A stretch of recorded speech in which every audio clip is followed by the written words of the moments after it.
Hi there, I'm nicodehaan, and welcome to Living a Primal Lifestyle, where we explore a return to a more balanced and natural wild world. To recover our natural health and regain our rights and freedoms. And good morning, I'm Ellen Dehaan. It's a beautiful day in Durango, Colorado. It's 56 degrees. It's a high of 67. Yeah, fall is here. Yeah, low of 52. So it's going to be in the 40s or 50s all week and at night. So that's pretty nice. Yeah, and we're having a little bit of a rainy day, which is nice because it's unusual here. Yeah, it's a beautiful. Please subscribe to our YouTube channel, Living a Primal Lifestyle, or nicodehaan. Right now we're on nicodehaan because we have a problem with Living a Primal Lifestyle. We have a problem with YouTube. Yeah, with YouTube. They restricted us because of we read some of those Pfizer documents and they didn't like that. Yeah. Okay, so hit the notification bell, hit the like button, help our channel grow. We also post a show on Facebook and LinkedIn for your convenience. We look at news stories about anti-aging, natural health, climate, and our freedom from the mainstream news and do our own analysis. Now, all the topic for today's show are in the show notes listed below in the description so you can follow along and do your own research. Do you supplement your health or your diet with natural vitamins and minerals? Then we highly recommend Mother Earth Labs. Hit the link below the show notes and maximize your nutrition with two of their products, Humic and Fulvic, and essential multivitamins. These two formulas give you all the essential vitamins, minerals, amino acids, and required for a healthy immune system with the ability for your body to access them and also to detox at the same time, and to make a great selection of other products that may interest you.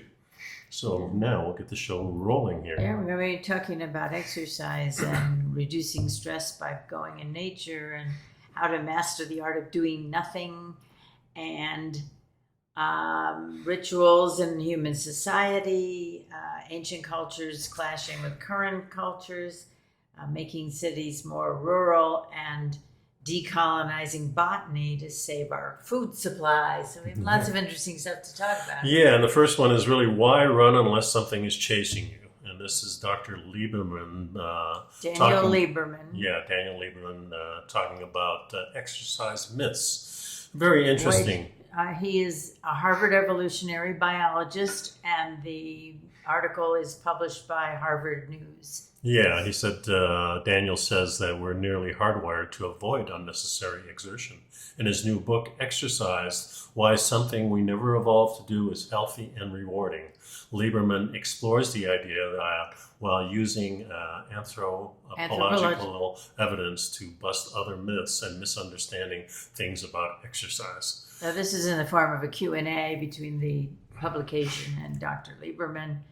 And he says, for me, it's clear we're asking people to choose to do something that's inherently abnormal in the sense that we evolved not to do it. Yeah, humans, however, evolved to move. We evolved to be physically active, but exercise is a special kind of physical activity.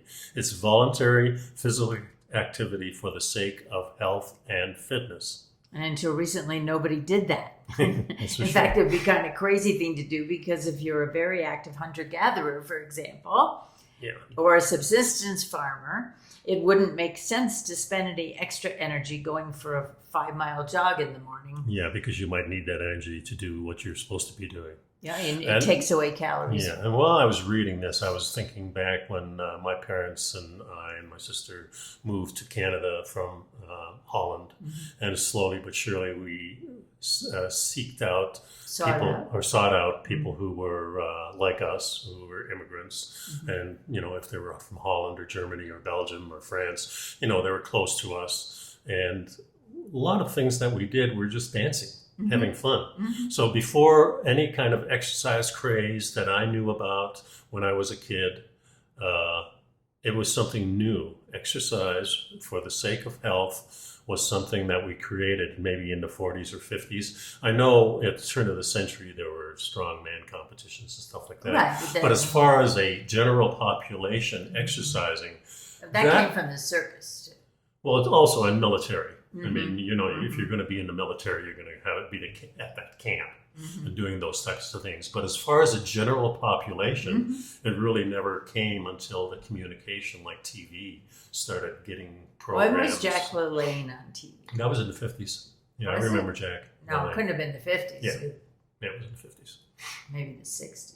Oh, Jack LaLanne, yes. And then what was the name of the other fellow who with the curly perm? Oh, the gay guy. Yeah, I think he was gay. But he might not have been, but it seemed like to me he was. I forgot his name, but he did an exercise show on TV, and that was in the 60s. Yeah.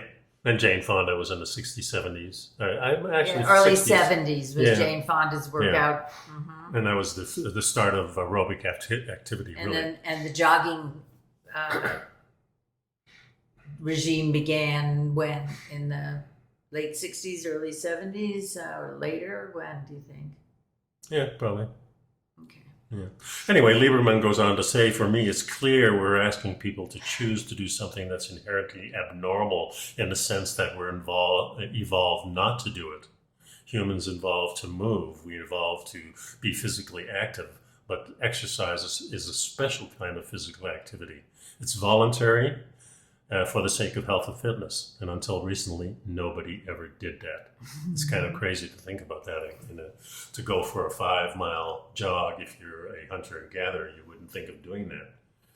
You would. No, well, you're busy. You got lots of exercise, just searching out the food and chasing prey. Yeah, but the other exercise that we did do, that we know of, was all the rituals and chanting. We're going to get to that later. Yeah. Mm-hmm. Go ahead. No, where are we? I lost track of where you were. We're in Durango, honey. Yeah, where you were here on this. Now, we judge people as lazy if they don't exercise, but they're not lazy. They're just being normal, is what he states. And I've related this story before, I think, on the air, but there was a tribe of, I'm not sure, it's from around this area here, but they were a little bit farther south. And they were living in the desert, and when the white man came and saw them, they were just kind of laying around all day, kind of like a Mexican siesta type of thing. And they thought, boy, these people are lazy. These are the native people here, and they're just lazy, and they're not doing anything. But they were actually probably just doing normal things, especially during the heat of the day. Well, they were resting when they weren't doing. Listen, if you've got the food and your house is shelter. in order, you're going to be relaxing, right? Yeah. That's what we do. Okay. All right, and so then he's talking about the Gazette asked the Dr. Lieberman, how can people get around these natural instincts of not moving? Right. And he said, well, since medicalizing and commercializing exercise is obviously not working, considering, you can't if you don't join a gym or you don't go run in the neighborhood every day or whatever, you feel guilty or you're just not going to do it because it's too hard or you don't feel well when you do it, whatever. Well, that's one aspect of it. And I think he's also alluding to the fact that we have a lot of people in our society that's obese and overweight. Right. And when we're looking at that, that's not about exercise as far as I'm concerned. No. That's about the wrong diet. Food. Right. Yeah, overconsumption. Okay. So he says, I think we can do better if we think like evolutionary anthropologists. So here are 3 things people can do. The first, don't be mad at yourself. Don't feel bad for not wanting to exercise, but learn to recognize these instincts so you can overcome them. Yeah, the second way is in which we can help ourselves is to remember we evolved to be physically active for just 2 reasons. And that's really what the book is about, that we evolved to be physically active when it was necessary or socially rewarding. So that's the part that was social rewarding is not just getting food. It may be those ceremonies, the dancing, and the activities that we do when we're... Most of our ancestors went out to hunt or gather every day because they would otherwise starve. Yeah, the other times when they were physically active was for fun or dancing or playing games or sports. Yeah, so these were fun things to do. They had social benefits. So it says if we want to help ourselves exercise, we need to have that same mindset, making it fun and also make it necessary. Yeah. One of the most important ways to make it necessary is to do it socially, like being part of a running group. And I think that's why people join gyms, because they get a workout buddy. Yeah. And then they go to the gym and see that person, and they encourage each other, motivate each other, and maybe a class, an aerobics class, or Zoom. What do they call it? Zumba class. And for most of my life, I liked exercising alone, not so much in groups. I did some group work and things like that. I went to running camps and things like that. Running is a solitary type of thing. And when my knees started bothering me in my early 60s and stuff like that, when I switched to jiu-jitsu, it was really the first time that I was being socially and physically active at the same time, it seemed like for me. So that brought a whole different aspect to it. But dancing was the other one, I think, that we always did. First with my parents and stuff like that when I was a kid. But then, of course, when you get interested in girls and things like that, you go to the sock hops in the 50s and you start doing these dances and stuff like that. And that's definitely physical activity, and some of it's real strenuous. Well, it says the final anthropological approach that can help is not worrying about time and how much you exercise. There's a myth that we evolved to be perpetually active, run marathons, and be so bulked up we can lift giant rocks with ease. And the truth is far from that. Our ancestors were reasonably but not excessively active and strong. Typical hunter-gatherers engage in only about 2.25 hours a day of moderate to vigorous physical activity. They aren't extremely muscular. They sit as much as we do, nearly 10 hours a day. Further, a little bit of physical activity is enormously helpful and useful. Yeah, there's another aspect to this, though, too. When the hunter and gatherers sit, they either squat or they're sitting on the ground, which means when they have to get back up, they're doing using a squat. Their legs. Yeah, you're using the legs. So there's a lot more physical activity just in sitting with a hunter and gatherer because you have to get back up again. And I don't think you get much of the "I fell and I can't get up." Because that's the end of your life. Their legs are strong and they're used to pushing with the muscles and so on. And it says that dose response curves show 150 minutes of exercise a week, which is 21 minutes a day, lowers mortality rates by 50%. Yeah, knowing this, I think, can help people feel better about doing a little exercise instead of none. And that's the important thing I want people to understand. You know, as a personal trainer, I always encourage people to exercise, but I also encourage them not to be fanatical about it. Well, you encourage them to move. Yeah. And exercise has one connotation in people's minds. You know, you got to do all these reps and you got to do weights and you got to count and you got to keep track. And that's really not necessary. The just normal thing is just going for a walk. Exactly. And it doesn't have to be a fast walk. No, it doesn't. Any kind of movement gets the circulation going and strengthens the muscles. Yeah, and this next article just talks about how when we do it in nature that it actually helps our brain, and I think everything else too. Yeah, it's called spending just 1 hour in nature could reduce stress in the brain. Yeah, scientists have known that taking a stroll in the great outdoors can do wonder for your mental health. However, they didn't know why until now. I think we probably didn't know why. Well, you feel you're breathing in the fresh air. You feel like you're getting a little extra oxygen from the trees and or the just nature in general. And there was a new study published in Molecular Psychiatry that found a 60-minute stroll in nature results in a reduction of stress-related markers within the brain, showing some of the first causal evidence about the benefits of walking on mental health. Yeah, to understand more about the relationship, they took 63 volunteers and asked them to complete. It was the Max Planck Institute for Human Development. There was a group on environmental neuroscience that did a study. Yeah, 63 volunteers, and they asked them to complete either a walk in nature, a forest in this case, or a walk in an urban environment. And this was pretty interesting. The MRI scans were used to log brain activity before and after the walks, and they were looking for markers of stress via activity within the amygdala. The amygdala has previously been shown to be more active in people that live in cities compared to those in the countryside. And the purpose of that portion of your brain is to process emotions and fear. So it is an important marker for stress. So it expands your amygdala? Is that what they're saying? Yeah.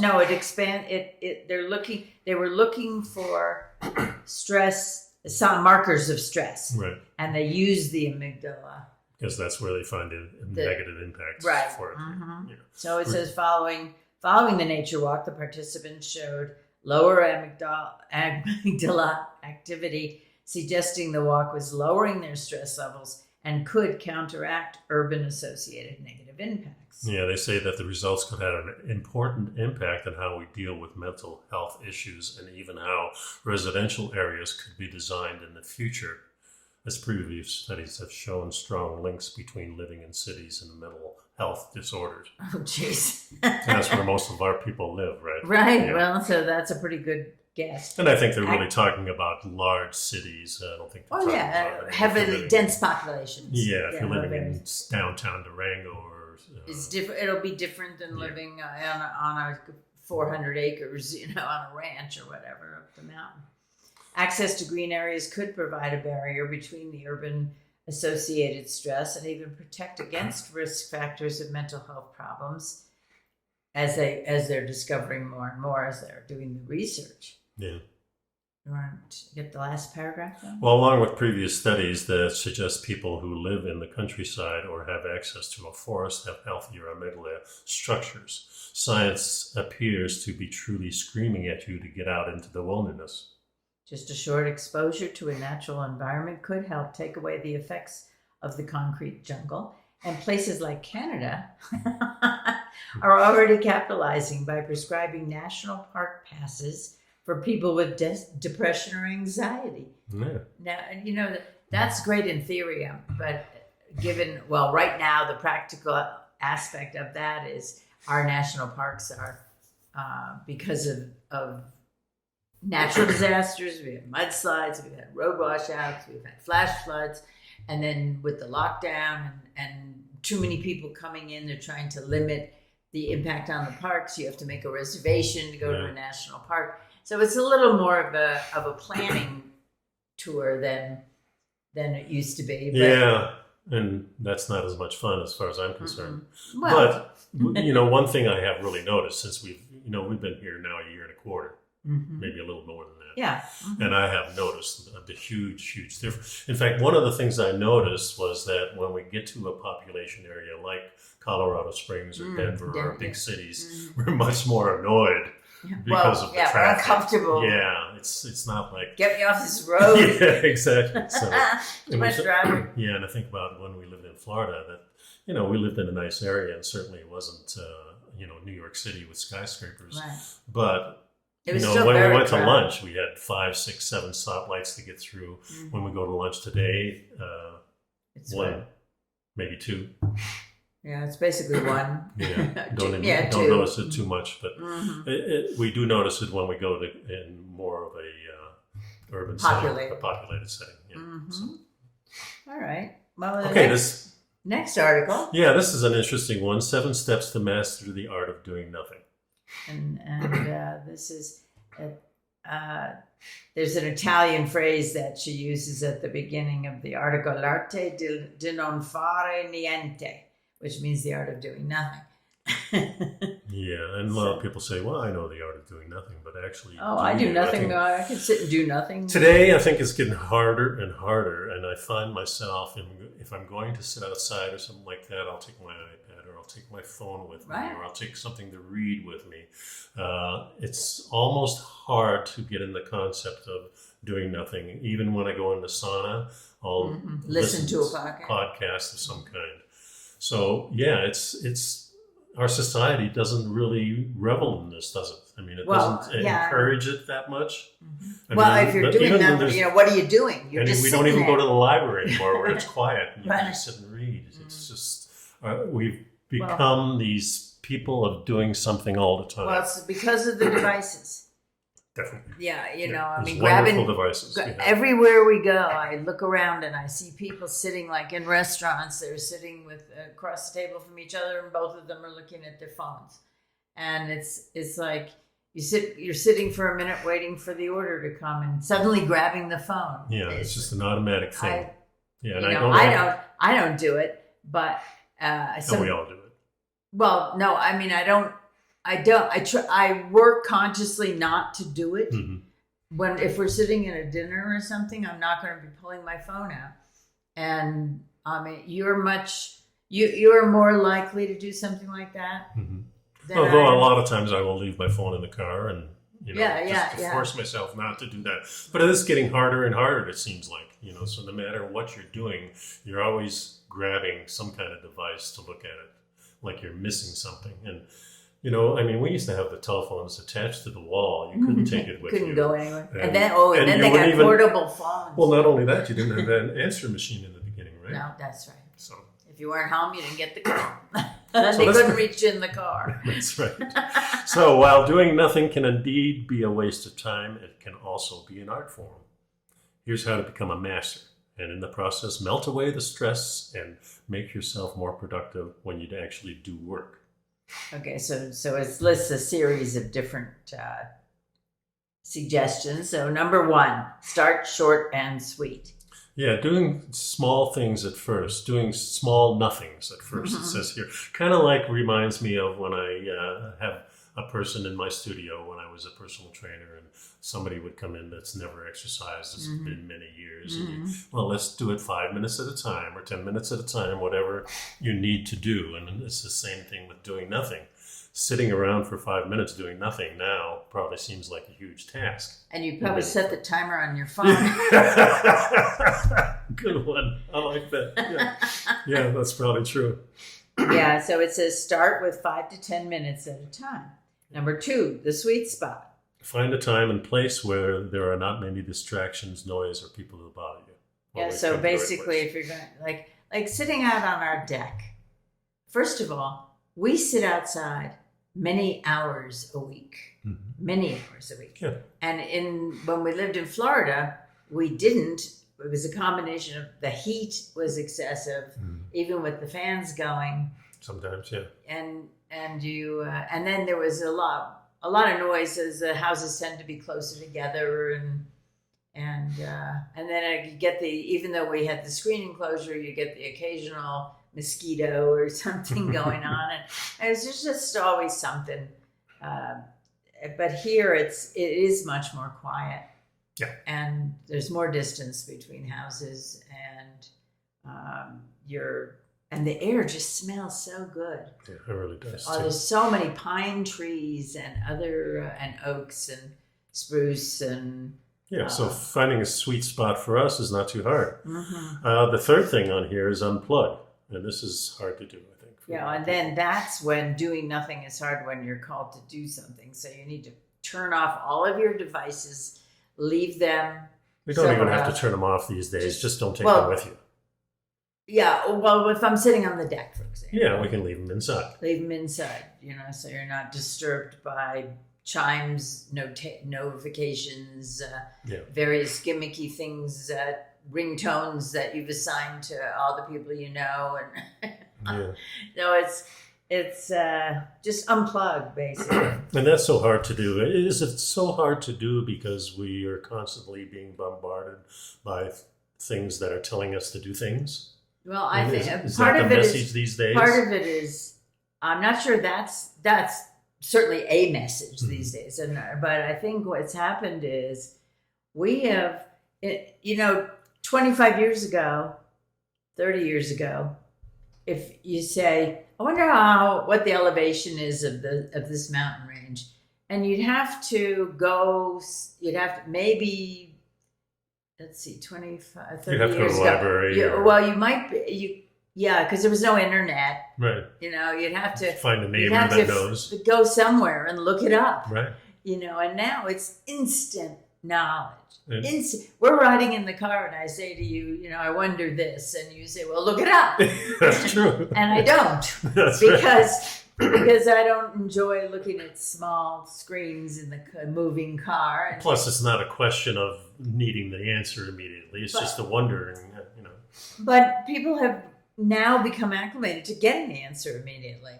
And they don't, or they're suddenly checking their text messages, or they're suddenly checking their emails, and it's like Pavlov's dog. We've become trained that when the chime goes off, you immediately grab that phone and check it. Even though it might not be important, it's always urgent. Rarely important, but it's always urgent. Yeah, but it's always an immediate. It's just a grab that phone. Well, one of the things that we do now, and we're doing a lot more of, that gets us this quiet time and peace is when we go on a trip.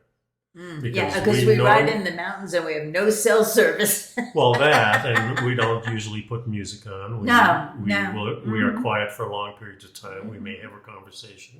But even if we listen to our dash cam afterwards, there's going to be long periods of time, sometimes half hour to an hour, where we don't say a word. We're just looking. We're kind of, And I'm looking at the maps and we're following the GPS and I'm alerting you to when the next... what the next town will be or whatever. And but maybe we're just quiet and just looking at the scenery and stuff like that and enjoying our most of the time. So that's a good thing for us. So number 4 is now do nothing. Okay, so unplug, and the 4th one is now do nothing. So it says, you're sitting there or laying there, you close your eyes, and the author says, do nothing in the sense that if someone were to call you and ask what you're doing, you'd say, nothing. But don't let them call you. After 5 to 10 minutes of doing nothing, you can quit and go do something. But try to do this every day as much as possible, because it's not possible to become a master at doing nothing without practicing. So number 5 is master relaxation as an important part of doing nothing. In longer stints is being able to completely relax. It would be no good to sit there and saying, geez, I'm not doing anything. And feel all tense. I wonder what my phone's doing. And that would be no good too. So relaxing starts by finding a comfortable place to do nothing. So they're suggesting comfy chair, a hammock. And this author likes to lie on a warm granite slab outside in the sunshine. A patch of grass. Any place that you can your body feels comfortable. It's not being poked with anything. It's not in an awkward position. And you have to shift around every now and then. Just get yourself in a comfortable place. And that says next, try breathing. And breathing, there's so many different suggestions on how to monitor your breathing to help you relax. And this one is a little different, and I liked it because it doesn't require you to count anything. And doesn't require you to hold your breath at any time. And it suggests start first by breathing slowly in and then slowly out. Monitor your breath. In other words, pay attention to how your breath feels and sounds. Just be a watcher. Listen to the breath and watch how it goes in and out. Through your nose, feel the air as it passes the tip of your nose and goes down your throat into your lungs, fills your lungs. Feel it as it goes out of your body through your mouth, and feel the satisfying emptying of your lungs. And do this for 5 to 10 minutes if you can. And when you start thinking about other things, like how great life might be if you were actually doing something, just go back, remind yourself to feel the air and pay attention to the breathing.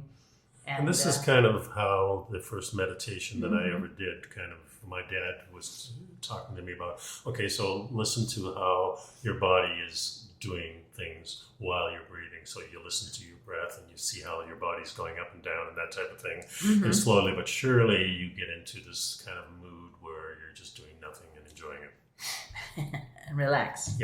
So if you're still not able to relax and do nothing, you might need a little help and maybe do something else first. That would be to help you get to the relaxation. Try progressive relaxation. Slowly tensing and releasing muscles from the tip of your toes, moving up towards the top of your head. This is something else my dad taught me to do, and it works really well. One of the things that I learned was the technique of filling your body with pink light and then emptying it all out. From top to bottom or bottom to top, or out your fingers, out your toes, and that is just that visualizing it. Right. And that helps you relax. A couple of other things you can do. You can also try a hot foot soak, putting some hot water in a tub, large bowl, adding some Epsom salts or essential oils like lavender or rose, and put a towel between it so you don't mess up the floor, I guess. Well, it says put a towel underneath the tub so you don't worry about getting water all over. That was it. And soak for at least 10 minutes. Closing your eyes. And close your eyes and just relax. And feel the warm water and there's something about having warm feet and warm hands that is extremely relaxing. Extremely. Yeah, and that's why I let my hair grow, because my neck was always cold. Oh, really? My neck and my ears. Because I had long hair for a long time. Yeah. And So then, when you don't have I it, cut it off, and yeah. it was quite short, and I wore it short for a number of years. And the one thing I did notice was that my neck got cold. Yeah.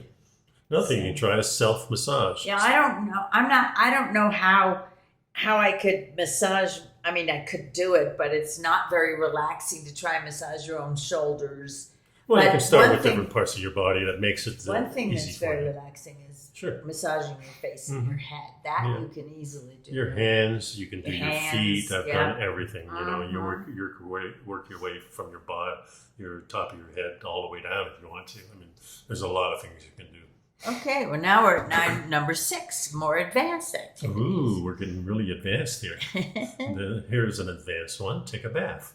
And the bath, they say, has to be hot, not lukewarm. Yeah, and bubbles are required. Even if you're a man who feels too manly for bubble baths. Oh, no. It says here, just the warm, very hot water, and you have to be, it has to be quiet and nobody interrupting you. And it says step into your bath 1 foot at a time, very slowly. Yeah, so if it's properly hot, get into it 1 inch at a time. And slowly lower yourself into the steaming water. Despite all your instincts to flee. Too hot. It's too hot. And I've done that, and it does work. If you just go slow enough, your body gets used to it, and you get in there.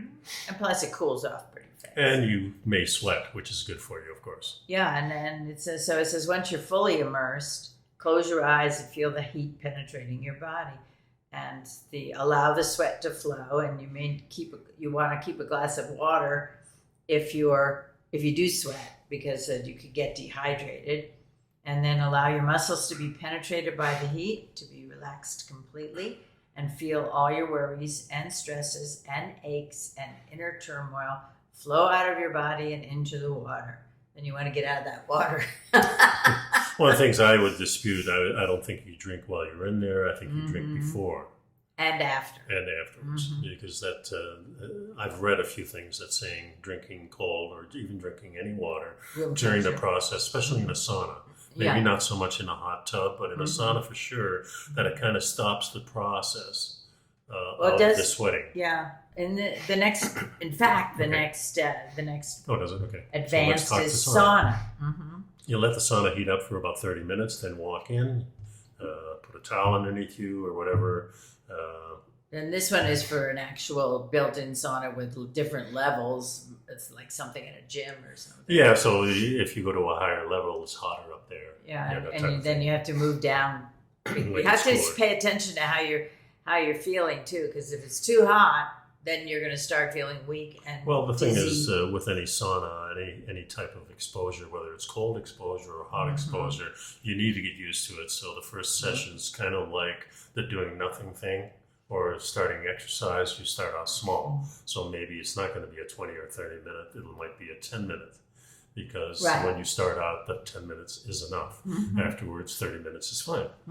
Yeah, and then they talk about hot and cold.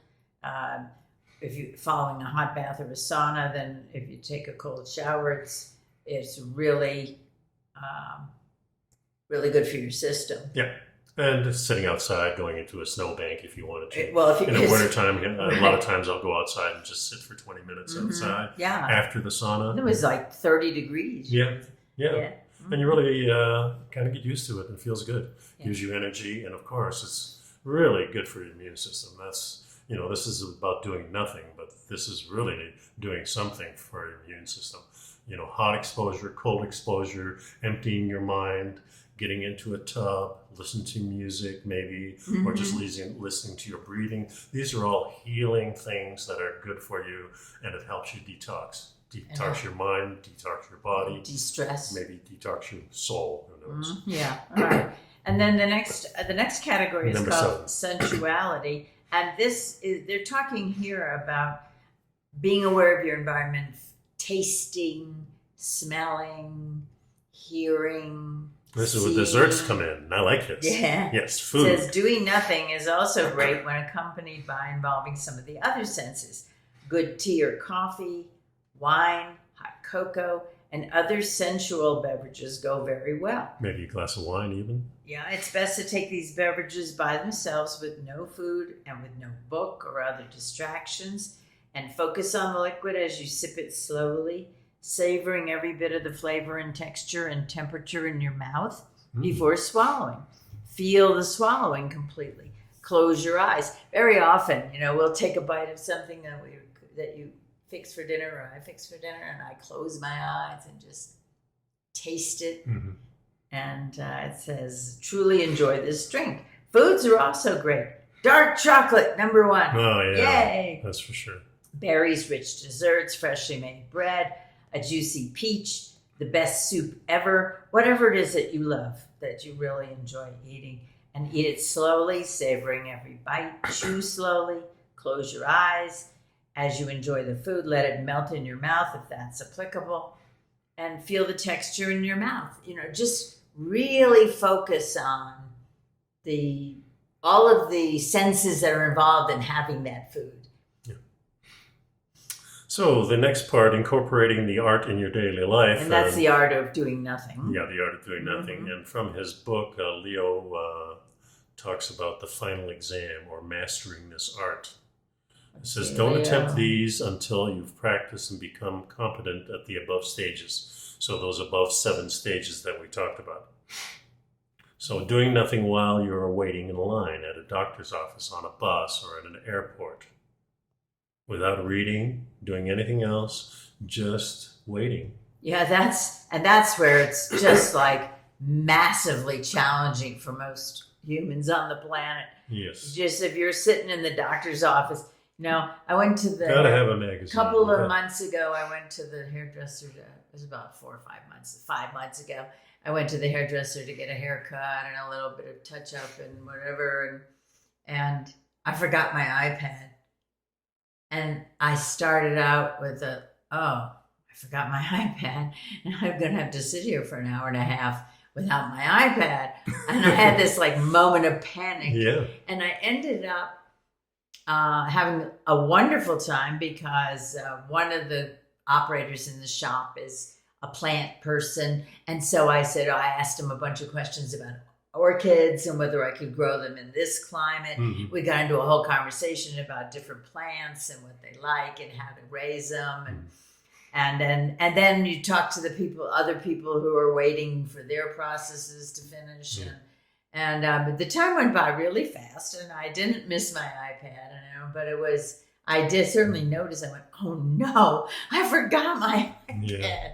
Yeah. When I went to get my car, we had something to do with the car and had the tires changed and stuff like that. Yeah. Mm-hmm. So the guy asked me, "You want me to put the TV on?" I was, "Oh no, no TV." There were some magazines there, but I just kind of sat there and listened to all the different noises and looking out the window at the traffic going by. And, it was about, 2.5 hours I was there. And didn't you have a conversation with some of the guys? Yeah, I had a little conversation there, but a lot of it was just spending their time doing nothing. So it was nice, and it's unusual. And I didn't bring my iPad. I had my phone, and I did look at that occasionally. Mm-hmm. But each time I said, maybe I should be doing nothing. So. Mm-hmm. Preparing for this moment. Okay, so it says... here's, so doing nothing while waiting in line, but the second one is something that we just talked about, doing nothing when you drive. Right. But it does say don't listen to music or news or an audiobook, don't multitask, don't talk on your cell phone, don't eat, don't do your makeup, just drive. Yeah. Concentrate on your driving, look at things you are passing, and feel your breath. And in driving, you do go into that automatic mode where you can just drive and you don't have to think that you're driving and think about the road. It's kind of an automatic thing. So it's, for me, almost like the new meditation. Well, it's, you don't have the radio on, you're not looking at anything except what's out in front of you and around you. Yeah, it's a good feeling, and I really enjoy that time now. And a couple of weeks from now, October 1st, we're going to be leaving for Florida and spending a couple of weeks on the road. So we won't be doing the show for a couple of weeks. But first 2 weeks of October. First 2 weeks of October, so that's coming up soon. Yeah. So a lot of doing nothing for us. That's good. Yeah. Well, except for the part where when we get to Florida, I'm presenting at a conference. Well, you'll be doing a lot of stuff. Well, but there's a couple of things, but we're going to stop and see some friends, see some family. It's just a change of routine, and without being tied to have the out of office message on the computer and not be tied to any particular thing is very relaxing. So let's wrap this up. Lastly, just try doing nothing in the middle of chaos in your workspace or other stressful environment. Just shut everything out. Close your eyes and notice your breathing. Try a relaxation technique. Do this for 10 minutes at a time.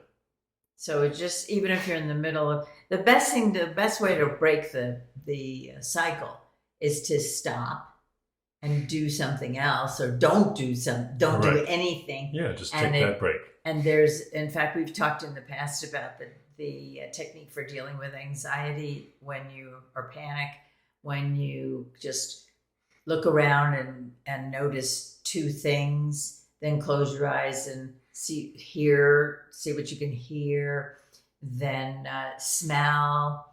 And so when your brain is focused on those things, it helps alleviate the panic attack or the anxiety attack. So finally, the art of doing nothing cannot be mastered in a day. It will take hours and hours of practice and hard work. Doing nothing isn't easy, folks, but you will enjoy every minute of it. So, interesting article. Interesting article, yeah. And boy, I think we really need to be thinking about that in today's world. Yeah. Next article is called How Rituals Created Human Society. No other animal uses rituals as extensively or compulsively as Homo sapiens.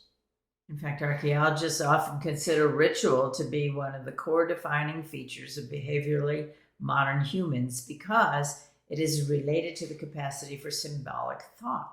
Yeah, we humans appear to be unique in our ability to communicate complex, abstract ideas and concepts, not only from here and now, but about other things, other times, even other places and imaginary ones. Yeah, we do this not just through art, narrative, and myth, but also through ritual.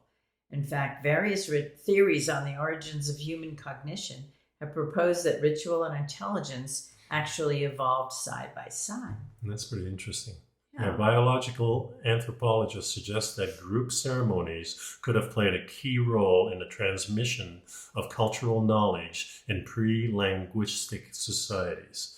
Yeah, this is how the past was brought into the present and into the future. Passed on. Yeah, the only way we did it was through oral stuff. In fact, I remember when I was watching the movie Spartacus, the guy says, well, I'm going to be doing some singing. And it was Tony Curtis, and he said, I'm doing singing. And the singing was actually storytelling.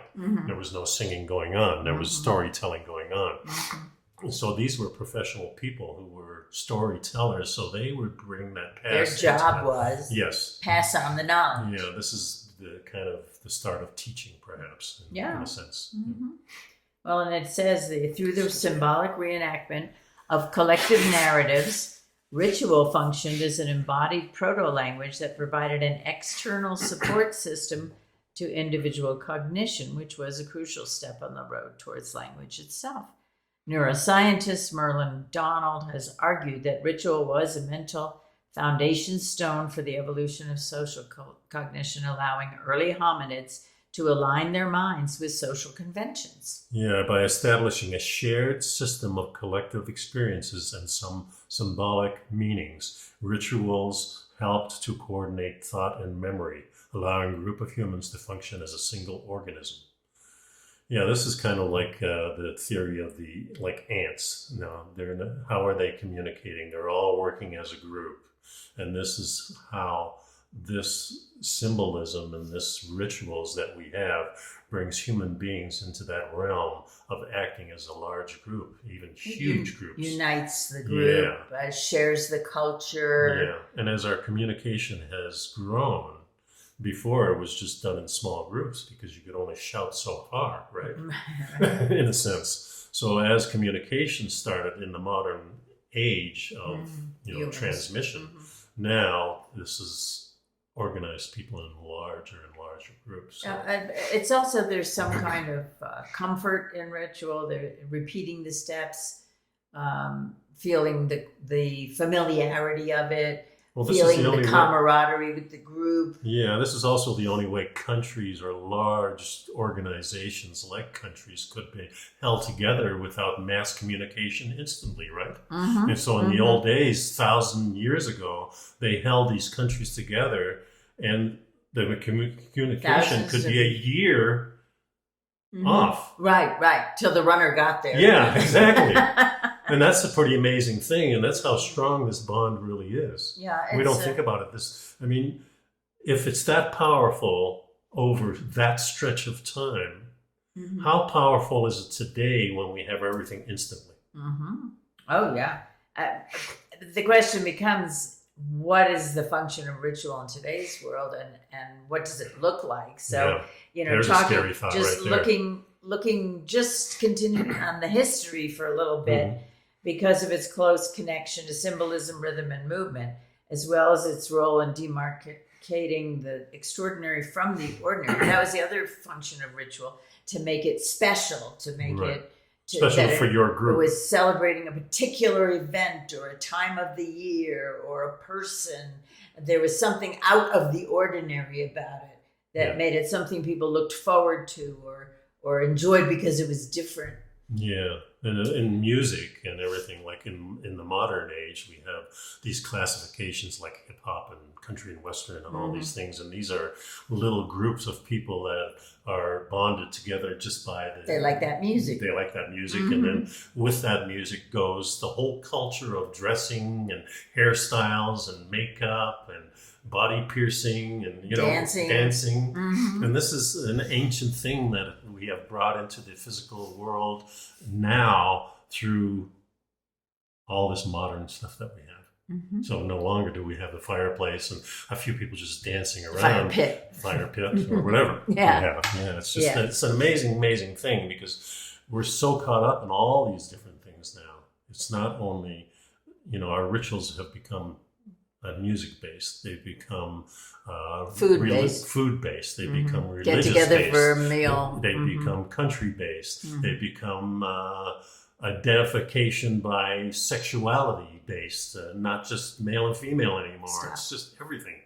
It's amazing. Okay, now it says the earliest evidence of ritual in our evolutionary lineage comes from burials. And what they're saying is that there are a number of examples of places where bodies were laid out in a certain way, and that for example, they were saying the Neanderthals.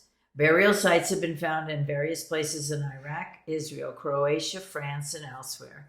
And it is clear that Neanderthals did not merely dump their dead. They carefully deposited the remains of their dead in graveyards, especially the bodies of young children, often placing them in a fetal position, and they went to great lengths to protect these graves from scavengers. The occasional presence of bare skulls and bones, sometimes arranged in circles, has led archaeologists to suppose the Neanderthals also practiced totemism or animal worship. In the Bruniquel cave in southwest France, for example, they broke off stalagmites and used them to construct large circular structures deep underground, which may have been meeting places for some kind of collective ritual. Yeah, pretty neat. And by the time our own species appears, the evidence for ritual activity is indisputable. Yeah, it's really the first place that we've probably looked at, when we come across a burial site and we see that they were purposely buried and with ornaments or food, jewelry, artwork, things like that. Animals, sometimes the pet went into the grave with them. So that's when we know this is going on, because everything else is destroyed pretty much. This is preserved purposely. Yeah, and it's buried, so it lasts longer. There was a French sociologist, Émile Durkheim, who noted that life in Aboriginal societies alternates between two different phases. One phase is the sacred, and one phase is the profane, meaning the ordinary, the mundane. Yeah, so the profane includes all these things that are ordinary, profane, monotonous activities of everyday existence, laboring, getting food, and getting on with one daily life. Those are the remnants that we see, and those are rituals. It's just the regular daily existence. Yeah, like us fixing food. We do it in a ritual sort of based way. It's definitely a ritual, no matter all these little daily things that we do, cleaning our house and things like that are little rituals, right? Yeah, well, but they're considered in the realm of the mundane, the ordinary, profane, the regular, instead of the sacred, where we place them on high. And well, in the realm of the sacred, that's created through an actual specific ritual, and it's dedicated to things that are deemed special. The performance of collective ceremonies allow people to set their everyday worries aside and be transported, even temporarily, to a different state. And as a ritual must always adhere to a rigid structure, participation in collective ceremonies established the first social conventions for early humans. Yeah, so these two different types of rituals, one that's being done maybe as a group, but maybe as an individually also, but recognized or a family as a group. unit. Yeah, and the other rituals is stuff that we creating do. Community. Well, the other rituals is things that you do to fix your food, to clean your house, or exercise, or whatever you're doing. But you're using the word ritual. But they're rituals, but they're not that important. Nobody's going to be looking at you saying, this is great. Where the sacred, everybody kind of gets together, quiet time or music or whatever. We're not using the word that way. We're not using the word sacred as any religious context. We're just saying that it had a different meaning for people. And it says, by coming together to enact ceremonies, the practitioner ceased to be an assortment of individuals, became a community with shared norms, rules, and values. So the anthropologist Ray Rappaport declared that rituals are humanity's basic social act. It's how society itself comes into being.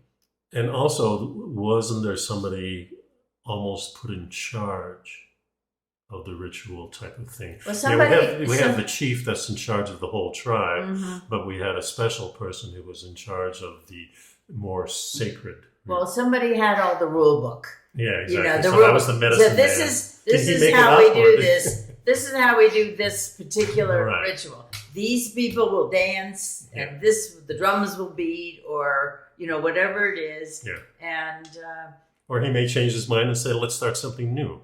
But there was somebody who directed. It was the director, basically. Right. Cool.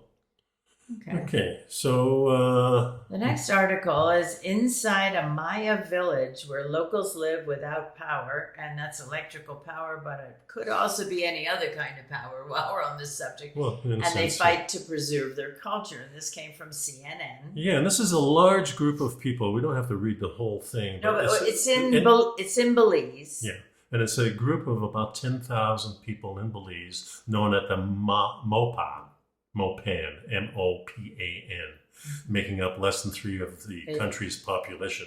So they're the Mopan Maya. Yeah, they're part of the Mayas. Yeah, and they have kind of a dilemma because they live in this area that is not very accessible. It's about 15 miles from anything that's accessible. But they do have people going in there, and they do like the people coming in there, but they want to restrict access. So they want to have contact with the outside world, but they want it nice and slow so they can keep all their traditions. And they realize that if there's an influx of tourism and people coming in, that everything will change, and that they'll lose their culture, and they'll lose their way of life, and it could interfere with actually growing crops and doing things the way they want to live. These people want to live the way they've always lived without the outside interference. However, there are tourists and things coming up, so they're kind of stuck between a rock and a hard place in a sense, where they want some, but they don't want too much. Well, there's a fellow by the name of Jose Mess who was interviewed for this particular article. And he says, we live in harmony with the earth, the sun, and the rain. He wakes up with the crow of the family's cockerel, and his days are dependent on what needs to be done at that point in the year. So he might be helping a neighbor rethatch their roof, harvest maize, plant seeds for the fall. Their way of life is determined by the land and the sky, which can be a blessing and a curse, particularly now then they exist in a world ruled by technology. Now, they don't really have electricity. They are not near the national electricity grid. So but they do have some solar panels. It's logistically difficult and costly to electrify, but they do have a few houses have solar panels. He says, our way of life is very sheltered from the rest of the world, and we've had to fight hard to protect our land and our homes here as the world is changing rapidly and is becoming even more difficult to do so. Yeah. So visitors are invited to lift the impossible. Just go to the paragraph right ahead of that. Oh yeah, in the guy's home. When he opens his home to tourists. Yeah, which he does careful planning with the help of a friend, a German tour guide, and they've been working in Belize for 25 years. He is keen to give them an immersion into his own community's everyday life.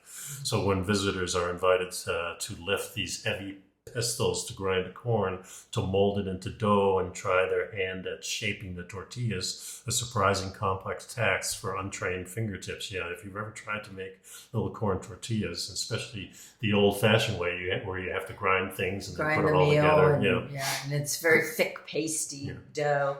Yeah, and he says then he takes them on a culinary exploration of his fields, including cacao, beans, chili peppers, and so on, that are all right out of the earth.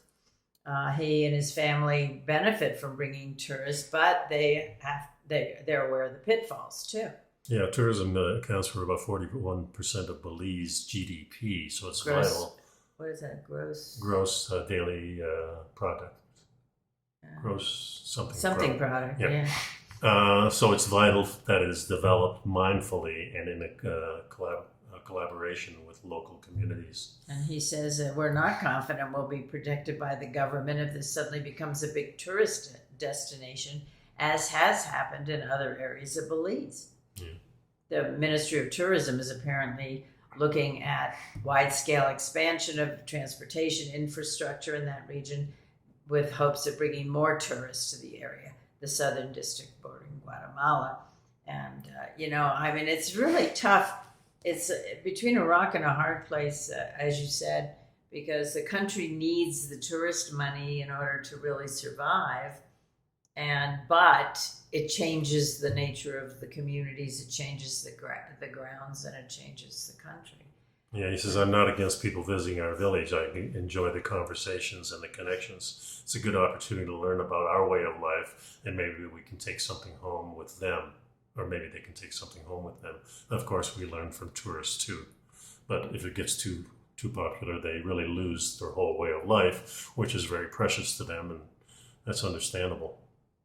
Yeah, it's there are also quite a number of archaeological sites in Belize, and so that's bringing people in and changing. It's like you can't arrive somewhere and not make a change.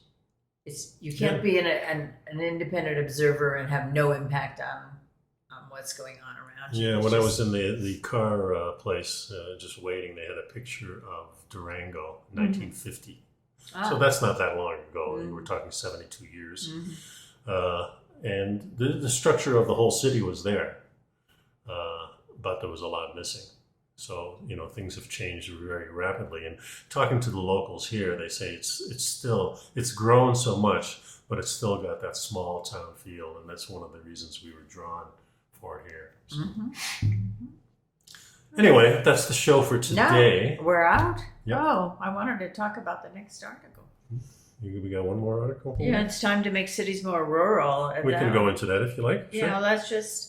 Let's just talk about it briefly because it's just fascinating. It's talking about, one of the things it talks about is the impact of wild food on domesticated food. And another thing it talks about is using land in cities, including rooftops and vacant lots, to grow food. And they found that they're calling it rurban revolution, like rural urban. Yeah, and we've talked about this before because what is drawing us, this whole conversation we've been having in this last hour was talking about how great it is to do nothing, how great it is to be into a forest, and how healthy it is to do that. And cities are the opposite of that. Yeah. So how can we get the city to be more like the country? And this is one of the ways of doing it. Yeah, we've also talked about the need for alternative agricultural techniques. And well, we have to grow the food someplace, and if the West is being inundated with droughts and things like that, and you can't grow crops here, we have to use the technology that we have so we can grow stuff in cities, and it makes a lot of sense to me. And I'm sure there's plenty of buildings that are empty. You can go through any city and find lots of warehouses that have nothing in them anymore. And these are great places where you could grow something if you just had the investment. Right. And it does say that, researchers were working on the Rurban Revolution project, and they surveyed previous studies and determined that on an average, urban agricultural yields, both outdoor and indoor, were on par or higher than those of typical farms. Certain crops, like lettuces, tubers, and cucumbers, yielded 4 times higher when grown in the cities. And then there were 13 urban community farms were researched for a year and found their yields to be twice that of commercial vegetable farms. And part of that is because there's a lot more human labor involved and technology involved, and paying attention to the weeding and whatever else needs to be done. Well, also on a commercial farm, crops are usually grown one at a time, with specialized equipment. You can't plant wheat and carrots at the same time because they're totally different. But however, because they require different kinds of harvesting, and that's it, because machines are used to harvest now, and plus you have to leave room for the machines to get through the crops. But if you're talking about buildings and things like that, you could do different floors for different crops, much smaller area. Well, you could certainly do the roof, which is what they're talking about here. And they're also talking about water. It says cities are designed currently to be impervious to rain, so it drains off of the streets to keep the roads and the buildings from flooding. But some urban areas are now transitioning into sponge cities.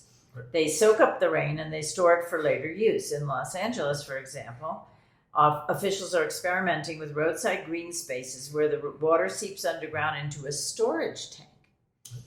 And urbanized cities of the future could tap into that water source to grow food, and the gardens themselves could act like sponges, collecting rainwater so that it prevented the local flooding. Yeah.